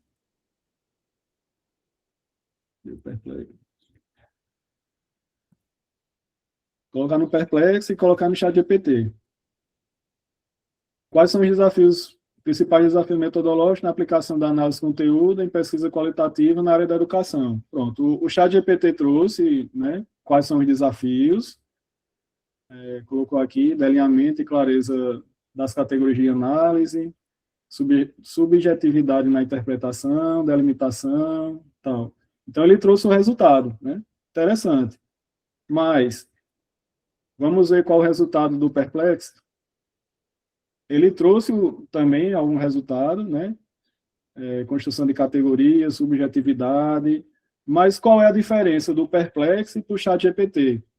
O Perplexity, nesse modo acadêmico, ele vai justamente em bases, em fontes acadêmicas. Então, aqui, ó, ele foi em artigos da Cielo, periódicos da UESB, em revistas acadêmicas, né, outra revista aqui. Então, aqui, ele está indo, de fato, em trabalhos científicos, trabalhos acadêmicos. O do ChatGPT, ele está indo no banco de dados do ChatGPT. Então, aqui pode ser o risco de alucinação, né? A informação aqui pode estar certa ou não, mas não tem como garantir. Eu não estou sabendo de onde vem a fonte. A fonte é um banco de dados, então, aquela fonte está verídica ou não. Que é diferente daqui, que ele fala, cada resultado, ó, por exemplo, os principais desafios metodológicos, ele vem dessa situação, mas ele diz qual é a fonte. Ó. Ele encontrou essa resposta em duas fontes. Ele cruzou com duas fontes que são artigos acadêmicos. Então, cada parágrafo, a IA não alucinou. A IA ela foi em artigos, em bases científicas e trouxe a resposta. A diferença é que nesse prompt do Perplexity, eu posso colocar buscas avançadas, porque aqui ele foi em 18 artigos, né, 18 fontes. Mas eu poderia ir em 50 fontes, 100 fontes. Se colocar em bases, em pesquisas mais avançadas, para IA, ele vai ter um esforço computacional maior. Então, a gente chama de reasoning. O reasoning pode ser baixo ou alto. Quando é uma pesquisa rápida, uma busca rápida, o reasoning é baixo. Quando é uma busca avançada, o reasoning é alto e tem um poder de computação, de processamento maior. Em compensação, o reasoning alto, a qualidade é melhor também da informação. Então, essa seria a sugestão de ferramenta, o Perplexity. Outra sugestão de ferramenta, Notebook LM. Lembram do LLM? Deixa eu ver aqui. Vou voltar para a apresentação.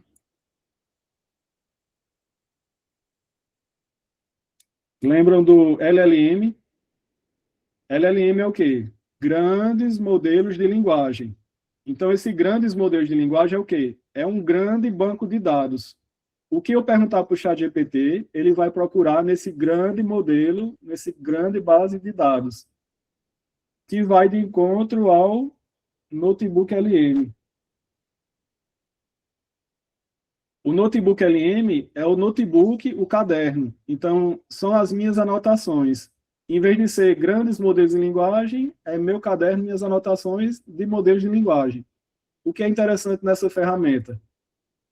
Deixa eu ver aqui. Eu utilizo bastante o Notebook LM e para diversas situações. Porque ele aceita, né, arquivos PDFs, TXT, arquivos de áudio, DocX, imagens, arquivos do Drive, planilhas, sites, vídeos do YouTube, colar texto. E tem a versão gratuita e a versão paga. A versão gratuita, se eu não me engano, são 50 fontes. Então, são 50 arquivos. A versão paga são 300. Eu estou utilizando a versão paga porque o Google disponibilizou de maneira gratuita, quem tem e-mail educacional, né, por 1 ano, e eu estou utilizando essa função do Google. Então, aqui está a versão paga, são 300 fontes, a gratuita 50. A partir do momento que eu fizer o upload dessa informação, A IA só vai pesquisar, interagir nessa fonte, que é semelhante ao que a gente viu do SciSpace. A IA só vai utilizar essa fonte. Só que o que é interessante no notebook LM? Do lado direito, ele tem o estúdio. O estúdio do notebook LM. Então, ele tem as funções, deixa eu ver se eu consigo aumentar. Ele tem as funções de resumo em áudio, resumo em vídeo, mapa mental, relatórios, cartões didáticos, testes, infográfico e slides. O que é cada um desses? Resumo em áudio. O material que eu tiver na base de dados, ele vai criar um podcast, que é justamente aquela figurinha do WhatsApp, né? Oba, um podcast. Ele vai criar um podcast que é o quê? São 2 ou 3 pessoas conversando sobre o material que eu fiz o upload. Então, se é um PDF sobre inteligência artificial, ele vai criar um podcast sobre esse tema. Ele vai ler todo o PDF e falar sobre esse tema. Como a IA, às vezes, alucina, qual é a alucinação nesse caso? Se eu só clicar aqui, ele vai identificar que meu notebook LM está em português. Na hora de gerar o áudio, às vezes ele gera em português de Brasil, português de Portugal. Eu venho aqui nesse lapisinho e digo que é para gerar o texto apenas em português do Brasil. Aí ele vai gerar o texto em português do Brasil. Então aqui eu posso adicionar livros, artigos, editais, que ele vai construir com base nessa fonte. Então, resumo em vídeo. Se eu for estudar para uma prova, para um concurso, ele gera aqui testes, né? Um infográfico e a apresentação de slides. Eu utilizo bastante o notebook LM e ele não alucina. Ele considera as informações que eu anexei e ele diz qual é a fonte. Ó, essa informação está nesse arquivo, está nesse vídeo. Então, o notebook LM é show de bola.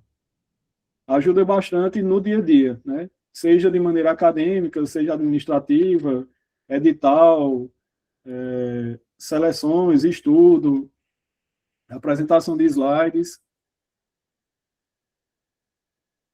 E, por último, tem ferramentas de transcrição de reuniões. Eu utilizo bastante o Tactic, tem outras ferramentas aqui no link, eu preparei um link com diversas opções. Por exemplo, a gente está no Google Meet.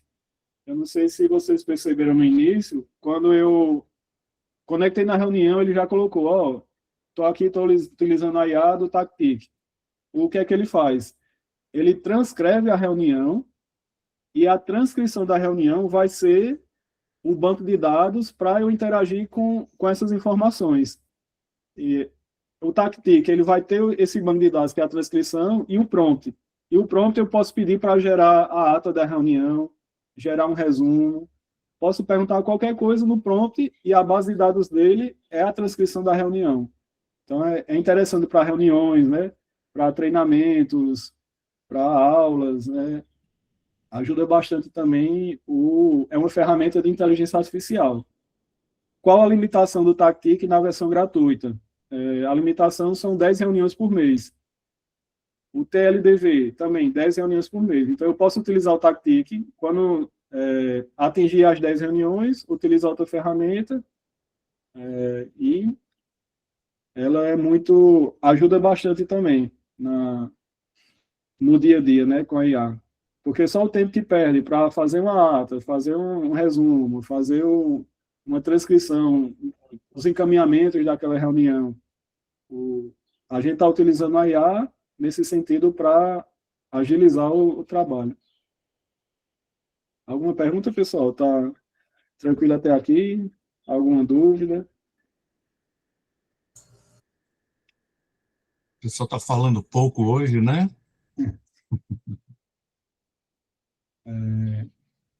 Então, eu agradeço a participação, né, o convite, estou à disposição.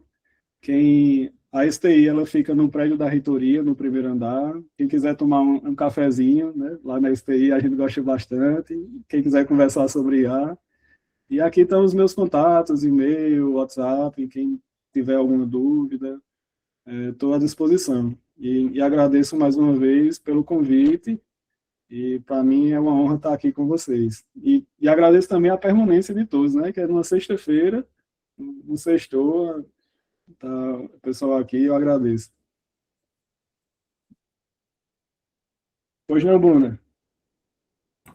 Então, Anderson, obrigada, viu? Eu estou aqui impressionada, porque todo o conhecimento que eu tinha de IA era uma coisa meio que intuitivo, de alguém falando e usando assim, meio tateando, mas que importante, assim, essa palestra para a gente iniciar, na verdade, né? Começar a entender e, com certeza, eu vou te perguntar um monte de coisa depois, porque muitas novidades, a maioria das sugestões aí eu não conhecia, e, inclusive, como se estruturam os prompts, né? Aquelas técnicas todas, eu vou depois tentar me debruçar um pouco para tentar entender, e o que você falou, né? Construir os meus próprios a partir daquilo, com base nas minhas necessidades. E aí, com base nisso, eu queria te perguntar se esse seu material, muito bem feito, por sinal, se ele está disponível em algum lugar, se a gente pode acessar para estudar mesmo.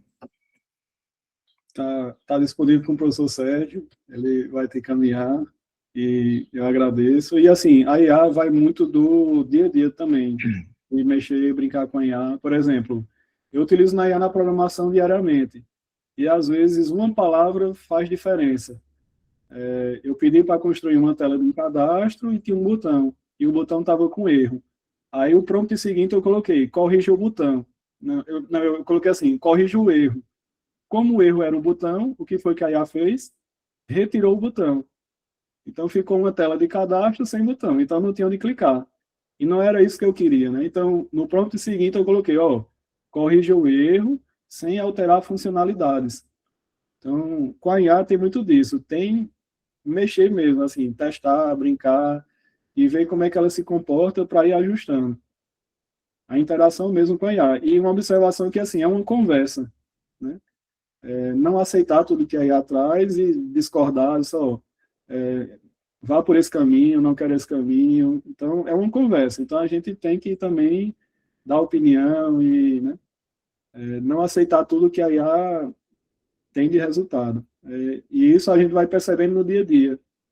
Alguns textos, como eu mexo muito com IA, às vezes eu leio um texto e quando bato o olho, opa, aí foi gerado por IA.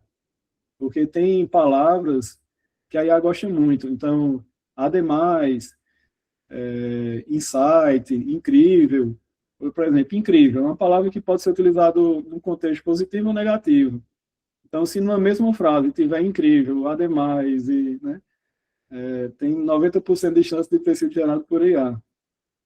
E na parte acadêmica, a gente tem que ter cuidado, porque o texto ele é bem escrito, né, é coerente, e a IA ela alucina muito nas referências. Então, a referência não bate. A IA ela gera, pronto, deixa eu colocar aqui no chat GPT, foi do artigo. A IA ela gera, deixa eu ver se foi no outro. Ela gerou o parágrafo bem direitinho, coerente, na norma culta, mas não tem uma referência aqui. Então, a IA, ela alucina muito em referência. Então, se a gente verifica um trabalho que não tem referência alguma, ou então tem referência aqui que não bate no final, eu vejo que é uma dor da IA, assim, né? Pelo menos no momento, atualmente, ele não gera direito. Então, quando é um texto produzido por IA, não bate a referência que está aqui no final com a referência que está no trabalho. E dessa forma, qual a credibilidade que vai passar de um trabalho acadêmico que a referência não bate em canto nenhum, né? Então, tem essas questões que a gente tem que analisar e verificar e ter cuidado. E a gente só aprende mexendo, né? Perfeito. Ana Paula, por favor. Somente para agradecer muito a disponibilidade, parabenizar aí Anderson, professor Sérgio pela iniciativa, brilhante, o conhecimento extremamente necessário, e aí somente para agradecer mesmo e parabenizar vocês pela iniciativa. Valeu, Obrigado. Caio ia falar alguma coisa que eu vi ele abrindo a câmera, ou não? Não, professor. Ah, tá. Mais alguém? Alguma pergunta? Eu queria fazer só uns comentários, além de... Bom, primeiro, lembrar que eu coloquei aí no chat, eu vou até copiar de novo, a lista de presença, tá? Para vocês responderem, por favor, fazer uma declaração do projeto e também encaminhar o material que o Anderson me passou, para não ficar só dependendo do WhatsApp, que eu posso, né, tem gente aqui que certamente não está em contato comigo, para a gente fazer um envio. Então, agradecer, Anderson, muito obrigado, assim, sensacional. Eu que já estou um usuário aqui básico, iniciante, para mim foi excelente, tanto como usuário, como também professor, né, de quem está tendo contato também através dos alunos, então, dos bolsistas, etc. Então, para mim, foi ainda, teve essa dupla importância, assim. Muito obrigado, tudo muito bem construído, encadeado, você fala muito bem, então, muito obrigado mesmo. E, assim, eu queria fazer uns comentários que eu acho, assim, meio que na direção de uma sistematização no encerramento, que algumas coisas que você falou, assim, que às vezes a gente está usando e nem faz ideia de que isso é um aspecto relevante, por exemplo, nunca inserir dados pessoais, né? Assim, às vezes a gente faz isso naturalmente, né? Então, desmarcar essa opção de melhoria do modelo, né? Esses detalhes, essas filigranas, só quem realmente se dedica pode nos informar, essa questão dos padrões culturais, a diferença do detector de plágio para o de IA, a diferença entre os assistentes de pesquisa, né, das LLM, e, assim, reforçar a importância fundamental da construção do prompt, né, do prompt como esse marco zero, assim, da relação com a IA, isso eu tenho percebido cada vez mais, assim, como você deu aí o exemplo do botão, né, do sistema, evitar essas solicitações de referência, né, para não ter essas alucinações com relação à referência. E eu estou lembrando aqui do começo da sua apresentação, em que você coloca alguns mitos, né? Aí eu quero perguntar se esse também é um mito, mas, assim, eu já ouvi mais de algumas pessoas falando de que é sempre que a IA gosta do vocativo, né? Que as IAs gostam de um vocativo, que é sempre aconselhável usar um vocativo para iniciar o prompt, né? Chamar ChatGPT, Gemini. Você já ouviu isso? Eu já ouvi isso mais de uma vez, assim, que a resposta é diferente, que a resposta é melhor. Então, eu sempre achei que isso era mito, porque, né, não me parece nada fundamentado, mas queria que você falasse sobre isso e de repente, entra mais um mito ali para você colocar na sua apresentação, de que a IA gosta de ser chamada, né, de ser um vocativo, de ser um vocativo. Então, muito obrigado. Agradeço imenso, tenho certeza que para todos os níveis que eu falo, assim, né, tem aluno, e tem servidor, tem colaborador, tem professor, tem técnico, tem bolsista, para todas as instâncias profissionais que estavam aqui, tenho certeza que foi de grande valia, grande utilidade. Muito obrigado. Valeu, professor. Eu agradeço as palavras. A questão do vocativo, porque, assim, a IA, ela trabalha de maneira estatística e vai analisar o prompt e casar com o que ele tem no banco de dados. Então, por exemplo, se a gente interagir com um prompt chamando para um vocativo, ele já vai para um lado mais humano e dá uma resposta mais, né, assim, familiar, não vai ser uma resposta seca. Se eu fizer assim, chato, o que é isso, né? Então, o que é IA? Aí ele vai dizer, IA é tal coisa. Aí eu colocar chato, o que é IA? Ele vai dizer, bom dia, e a inteligência artificial é tal coisa. Mas tem a questão também da observação da personalização, personificação, entre aspas, do agente. Se eu perguntar para a IA, faça o levantamento de requisitos, ele vai fazer um levantamento mais genérico. Mas se eu colocar assim, você é um especialista de software em levantamento de requisito. Então, o modelo, ele já vai forçar Perfeito. a ir para uma área de computação. No exemplo do prompt lá da triagem, Você fala, já percebi isso também. no prompt da triagem, deixa eu ver aqui, ele coloca aqui, ó, você é um assistente de recrutamento responsável por analisar currículos.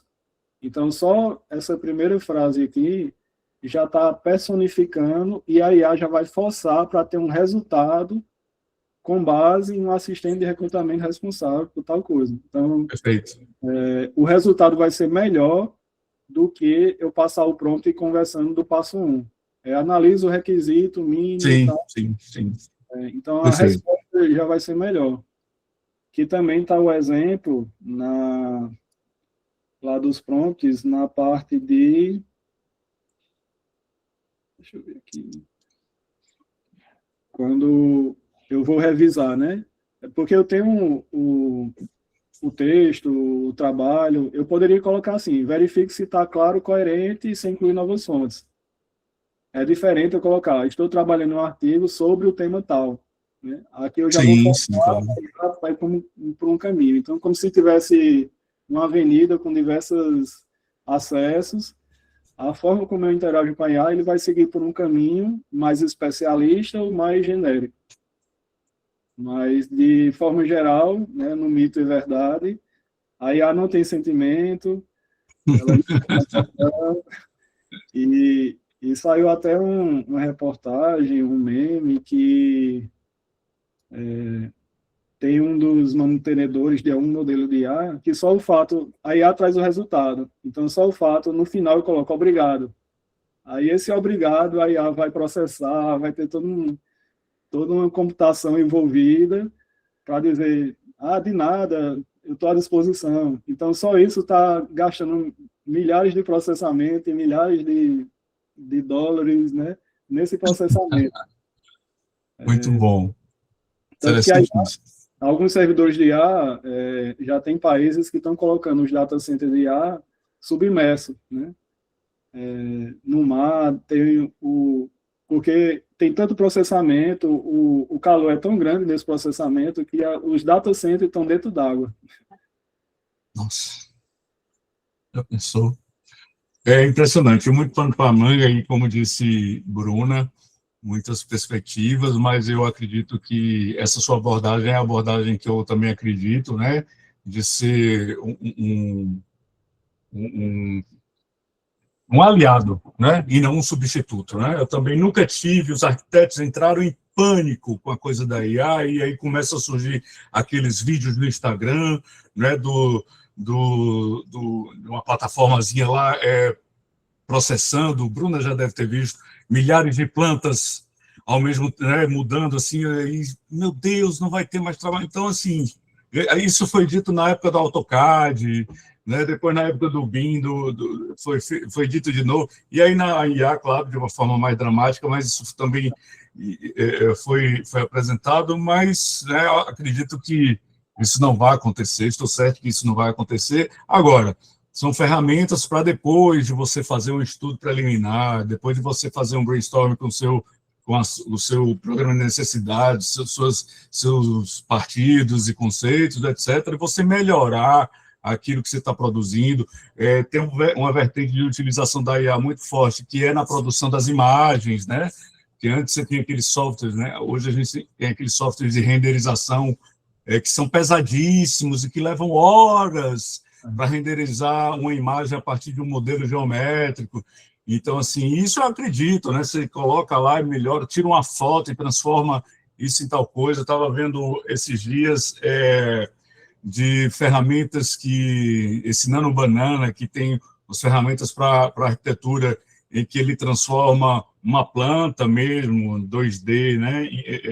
Em uma planta, e ele transformava numa planta com molho, que a gente chama, humanizada, com os acabamentos, não sei o quê, assim, né, na rapidez de um clique. Então, como você fala, otimizar, né, e com ética, né, com o cuidado da ética, da transparência, e reforçar aquela que foi a imagem que mais me marcou, aquele infograma seu, dando destaque para a produção textual. Ela é sua, né, a produção intelectual continua sua, minha enquanto pesquisador, sua enquanto aluno que está no processo. Então, o destaque para mim assim é esse aí. Ele entra como aliado, mas não como substituto, é que eu acho que você deixou muito claro ao longo de sua apresentação. Então, mais uma vez, obrigadíssimo, e eu vou encerrar a gravação. E de novo, muito obrigado, Anderson. Valeu, pessoal, muito obrigado.